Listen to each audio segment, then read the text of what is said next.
G'day everyone. Here to do another tutorial. I've got a day off, so I thought I'd catch up on uh, doing another video for the channel.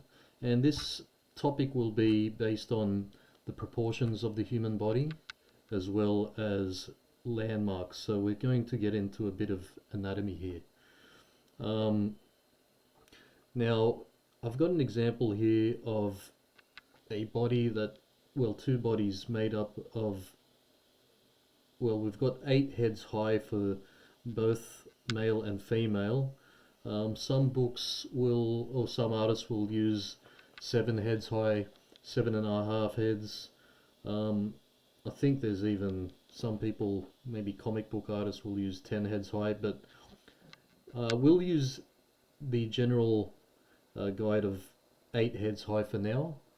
So if you'll look at the example here, we'll start with the one head unit from the top of the head to the chin.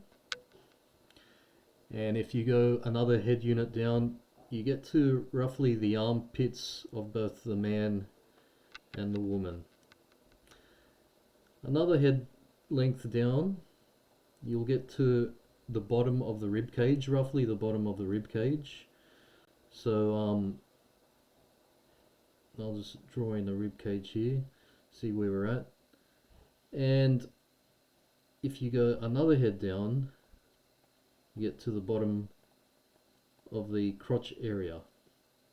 So an important thing to pick up here is a lot of, well, a torso from unit 1 to 4 is where we'll generally be finding our important torso section. Okay, just to continue on, another head length, well, 2 head lengths down, we get to the bottom of the kneecaps, and another 2 heads down, well, mine heads are a bit off here, but you get to the bottom of the feet. If you wanted to get right into it, the ankle I think is about two and a half heads down instead of 3, so it's about a half a heads unit to the ankle. Now let's look at landmarks. That was pretty quick. It's something that you've got to draw down yourself. You got to draw down this guide and kind of fix it in memory. Now, it's good to know this in the back of your head, but also you'll realize the figure that you're drawing is not always going to be front on, but just good to be aware of these the proportions. Now, in regards to landmarks, they're mainly, we're going to look at the landmarks on the front and the back of the body. So let's look at the front here, and we're going to look at the landmarks in the torso. I think I mentioned that. Now, about a half heads unit down from the head, you get to the pit of the neck. So say we've broken this up into 1, 2, 3 head units. About half heads down, you've got the pit of the neck. And now remember, these are general guidelines, so everyone is built differently, but this is a general idea of where these landmarks lay. Within this section here, you've got the sternum. That's another landmark. The pit of the neck this is the pit of the neck, and these 2 collarbones point outwards from there, and you'll have this bony protrusion, if you can see on the man I'm drawing.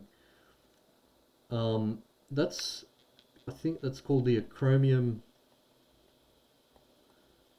process, and you can feel it on your own shoulder, a bumpy protrusion. So this and this, they're also landmarks. So you've got the acromion process, pit of the neck, And you've also got the sternum here is another landmark. Also the bottoms of the rib cage.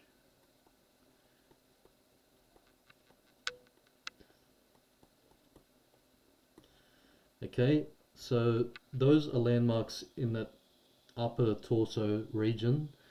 Now with the pelvic area, about halfway down this box is where you'll find that belt line we talked about in the past. And this is like a ring here. I'm representing this ellipse as I would see the pelvis if I could see right through to the back of it. Now these are the general landmarks of the front torso. I don't think I've left anything out, but yeah, I think that's called the aces. These protrusions that you can see, I'll find it here. There's one there and the other one on the male figure. I've drawn these two little brown boxes. It's a bit difficult to see on this lady here, but she's got a slight, her obliques coming around, and then I would say that the pelvic region is around here. Okay. Now that's the front. Now for the back, let's say I've got a 2 head height and then the third. You've got a bony protrusion also at the back of your neck, and that is the C7. Coming out of there about a head's length down, or a cranium's size. When I say cranium, I just mean the skull without the jaw. Okay, so it would be like this. And it's about the size of these scapulars. So those are another 2 landmarks. You'll usually look for these to the inner line and the that's a bit long, as well as the top shelf of that scapula. So I'll put that down. The vertebrae is obviously another landmark, your backbone. Oops. And then we get down to the torso area, and this is the sacrum, which is your tailbone, and these are the main landmarks you would find on the back. So try and get familiar with looking for these landmarks on the figure that you're drawing. I'll go through some examples soon, but yeah, if you could remember anything out of this video, try and remember the 8 heads high and the areas we went through on where the head lengths lay on the body. Now I'll erase this and I'll go into another quick example about, I think I've been through it before in another video, but it doesn't help to go through it again, is the concept of squeeze and stretch. Now this concept we've gone through before again is, so you've got the front of the body, say I've just got the torso, it's front on like that, but you can also bend it this way or that way. Okay, and what you'll find is when the body is active, let's say this is passive, the passive pose, this would be active because you're starting to engage some muscles here. Our flow line would probably go like this. Okay, now practice looking for the landmarks here. You'll see with the orientation of this, you'd rather look for the bony landmarks of the bottom of the rib cage and the way the sternum's um, leaning. So it's leaning towards the right. We've got the rib cage. Now the acromion processes, they can be a bit deceiving because of which way the arm is directed. So if this arm is moving outwards, say towards us somehow, then you couldn't really make a box that is coherent following the acromion process. So this pit of the neck is called the manubrium. It's got a bone called the manubrium under it, and that's got clavicles attached that connect to the acromion process. So these clavicles can move independently. The bottom of the rib cage always stays constant with its angle. So if you're looking to draw the torso as a box, probably use the bottom of the torso as a guide. Sorry, the bottom of the rib cage as a guide. Okay, and I can find the orientation of the torso as a box like that. Now, okay, the reason I brought up passive and active, so this is leaning in, and we would, to push this, we could use overlaps, and this is the active side. Now this side would be the passive side. Okay, so passive, active.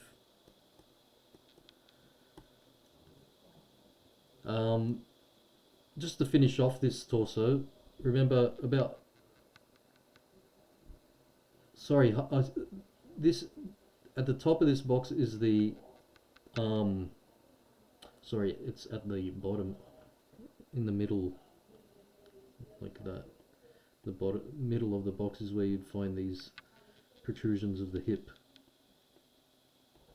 Okay, and we've got our stretch, we've got our landmarks, acromion processes, manubrium, pit of the neck, sternum, bottom of the rib cage. We've got our hip bones and the bottom of the crotch, so that's complete. Now the back, we'll do the back in a second, but we'll try this active stuff again. I'll push this pose a little bit more and show you quickly the concept of compression, or the active side, and the passive side. And again, I'll look for the bottom of the rib cage. The pit of the neck connects to the ring of the rib cage, so you could draw that ring in there. The ring is where the neck would come out of. And let's put in our clavicles as well, the acromion processes. Here, halfway through this bottom boxy section, and I've got our landmarks as well as a gestural sketch of this torso with in proportion. Now I'll go on to another set of examples. So what we've gone through so far is proportions of the head, landmarks of the back and the front of the torso, as well as now, well, this is more of a rehash, we've done it before, but we're looking for passive and active sides, and you should find them all the way down through the body if you watch our video on rhythm. From now on, I'll just go through these examples that I've got, and what we'll do is we'll inspect the the squeeze, sorry, the compression and passive side, and we'll also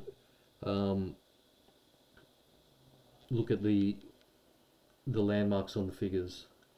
We'll practice putting our landmarks down. Okay, so I'll try and do these a bit quickly, trying to keep these videos not so long. Okay, I think we're ready to go. Now, okay, so if I did a gesture, the neck coming down into the back of the ribs, I feel a flow like that. And I'm just going to work on the landmarks that we've been going through. So I won't do the whole figure. Okay, so let me just jot in the head, simple shape there. That's about a cranium's, well, one head length height, roughly will be the bottom of the, where you'd find the scapulars. Now, just let me put in the, oh geez, I went down too far with that. I'll just put in the basic shapes of the torso there. Okay, and that's our gesture sketch. Now,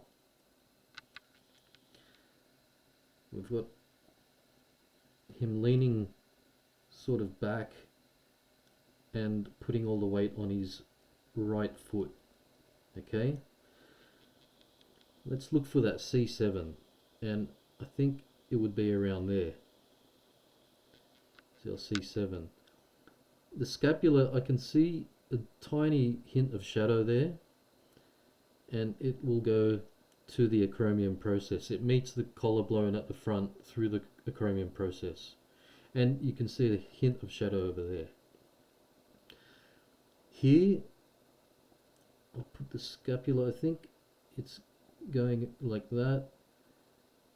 There's a muscle hugging that, and it would probably be looking like so. So I'll add in our landmarks to our dummy here, acromion process here. So be mindful, we're looking at a part, this acromion process we're able to see from this angle. Another landmark, the backbone, and then another landmark is where it connects to the sacrum. So that's our three landmarks there. Let's go on to another example.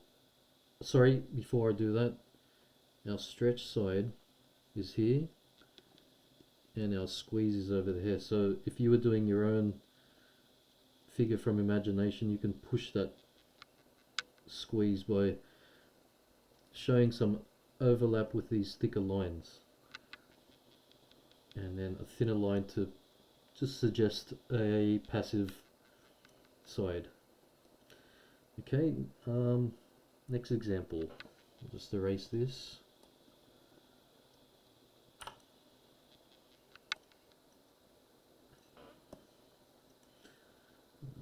Okay, now what we got here? Another example of a Michelangelo that I'm always so fond of. This one you can see the landmarks pretty well.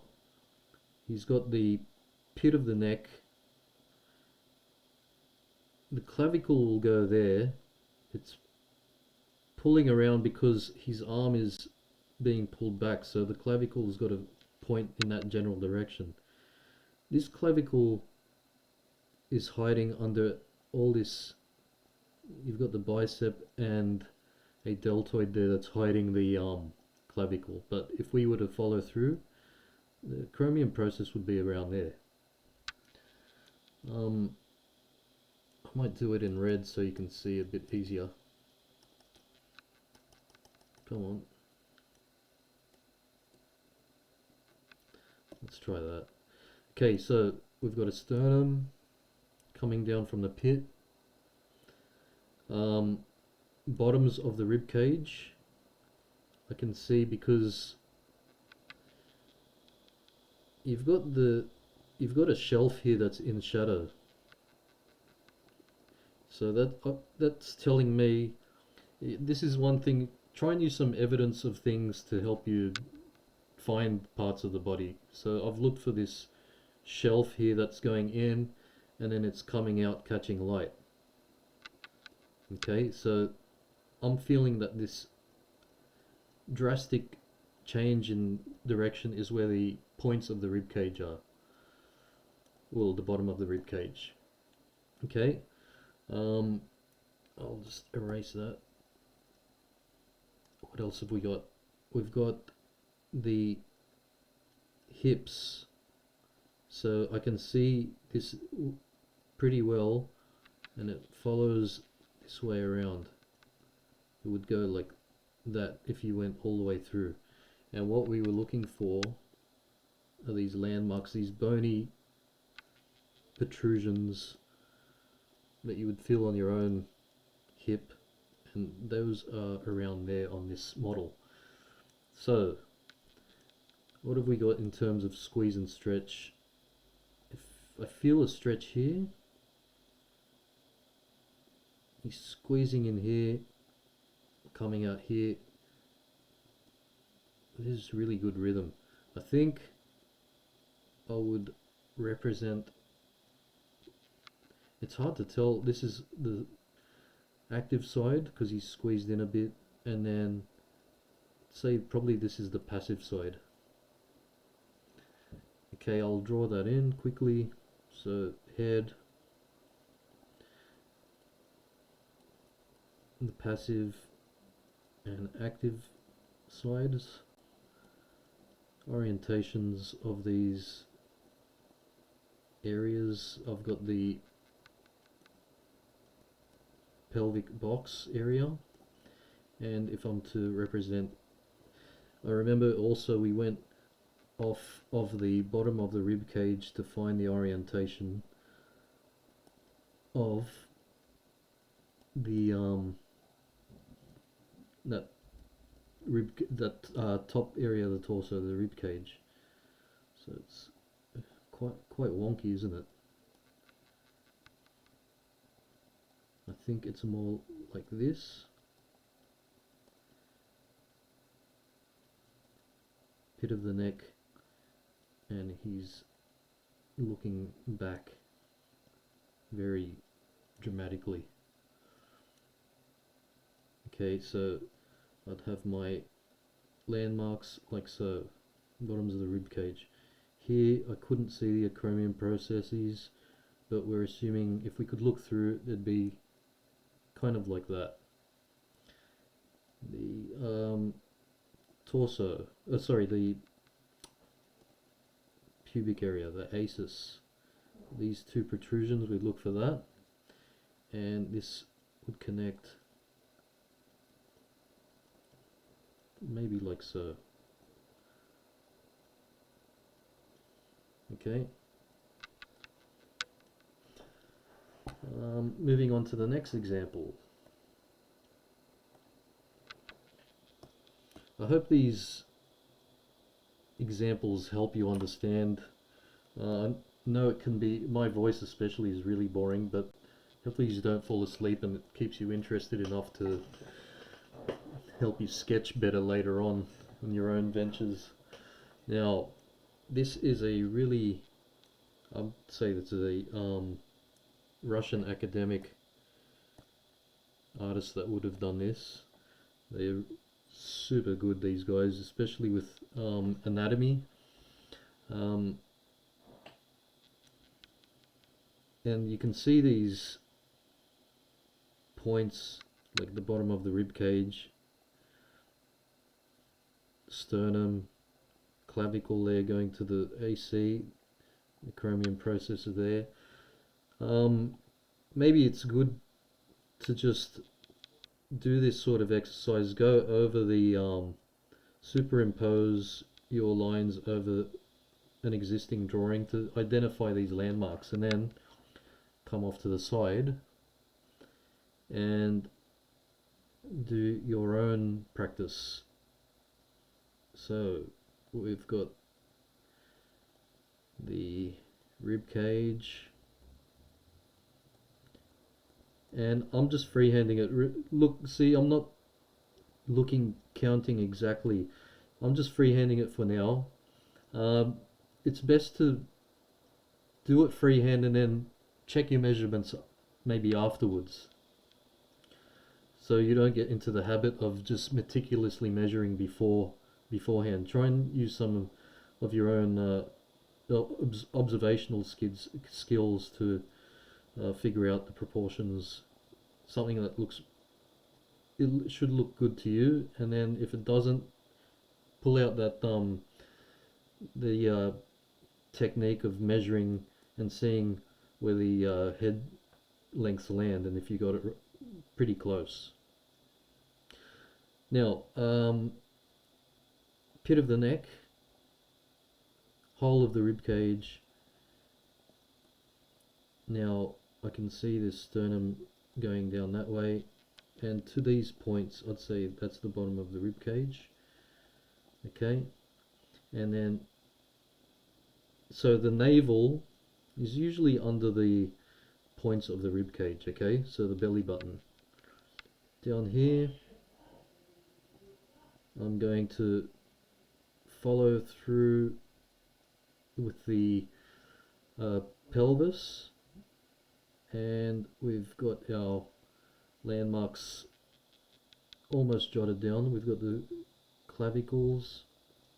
Now, what I'm mindful of, say for example, when I put that clavicle out, I notice the chin is there and the clavicle is just below the chin. So be sure to be aware of little things like that. So don't, go out here and go, later on you'll notice, oh geez, my you'll notice this clavicle is above the chin.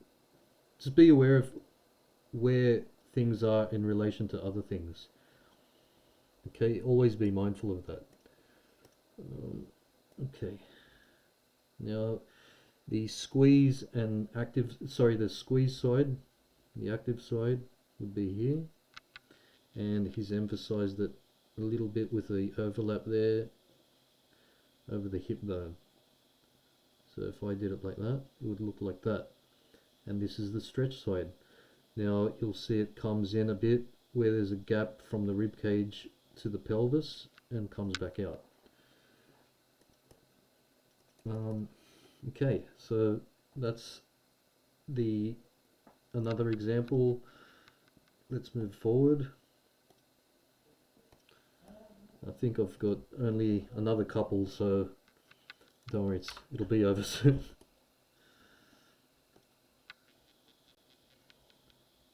Okay, the back. These had to do some examples of the back, of course. This is a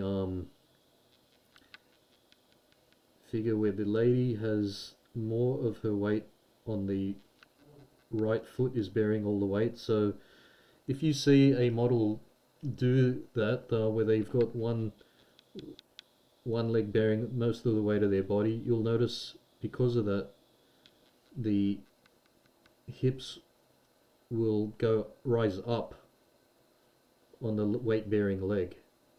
So that's something small to be mindful of.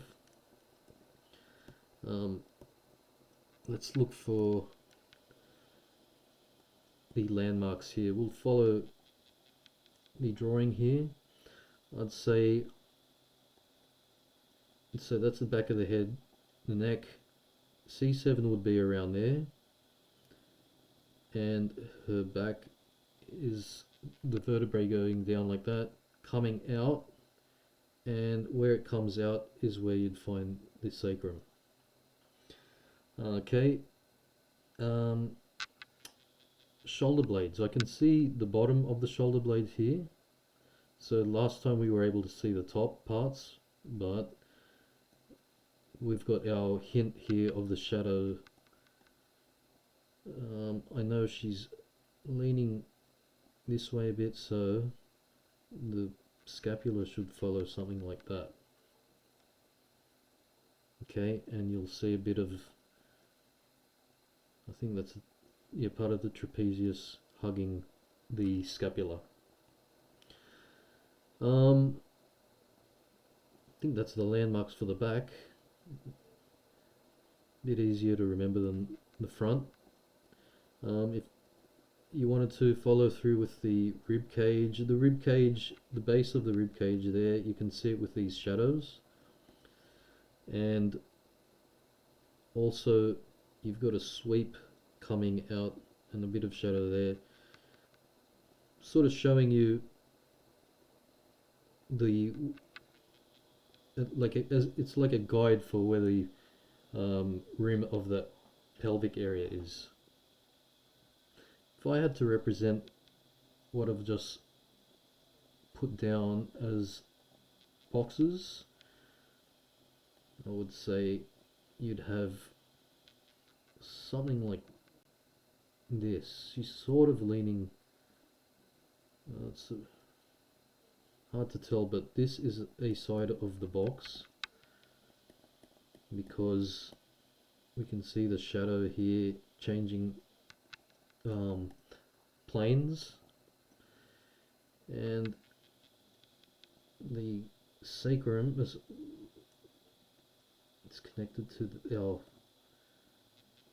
pelvic area. See, you can see if I drew through there, I could see the top shelf if it was like that. So I would see that top plane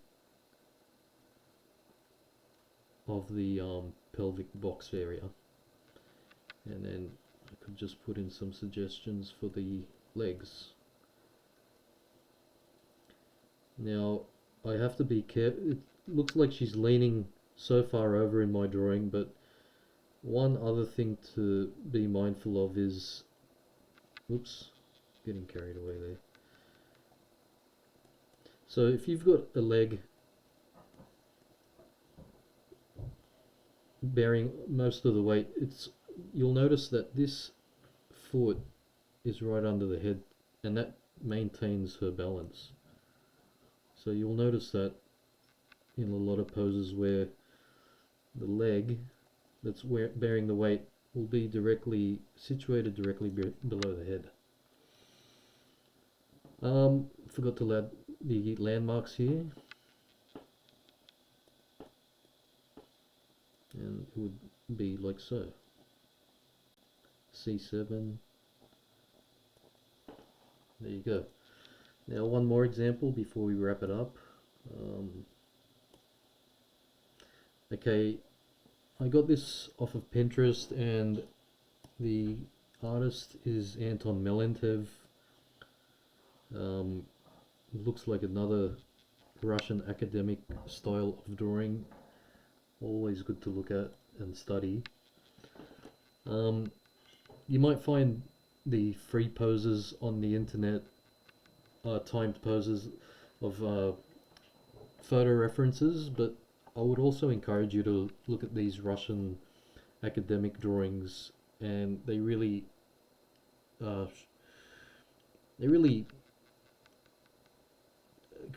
well exclamate how these little points, these landmark points, are on the figure, whereas on the photo ref model sometimes it's a bit harder to find. But because these guys know their anatomy really well, they can emphasize shadows that point out the landmarks of the body.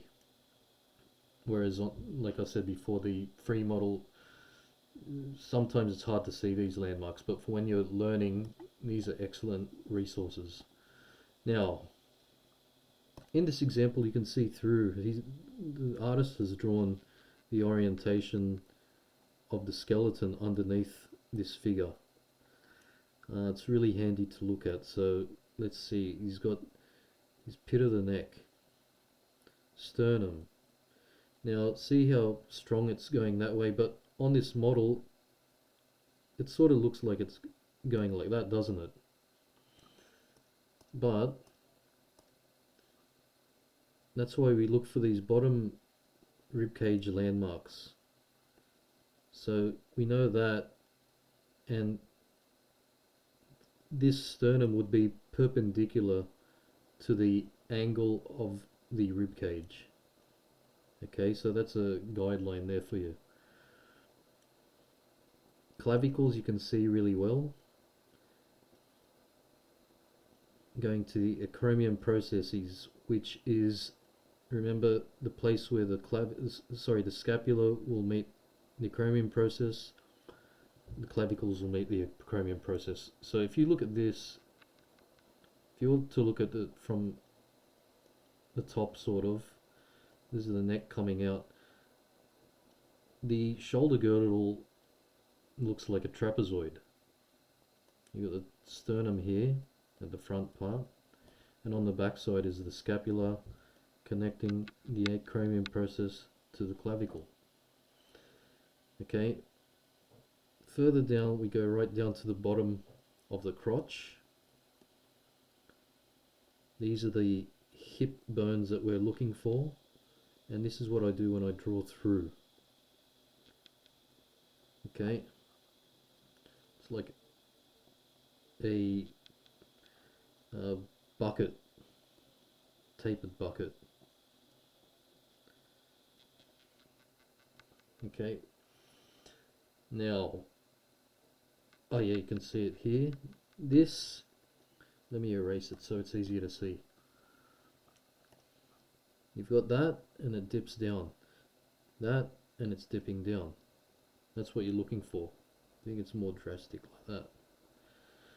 Okay, now let's do it quickly. Gesture of that torso, the leg. Oh, you can see this really good example. He's got all his weight on this right leg. Sort of, like I said before, it's located right under his head to bear that weight. And you'll notice, because this is bearing the weight, the pelvis shifts up on that side. So that helps you figure out which angle that pelvic line is. Okay, so let's say he's squeezing on this side and stretching on this side.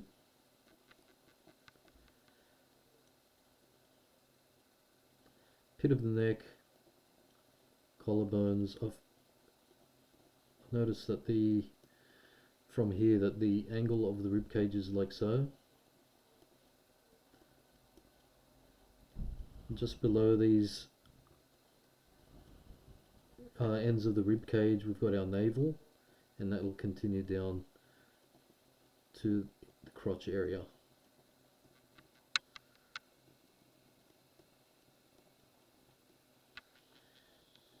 Bearing the weight, 1 foot out.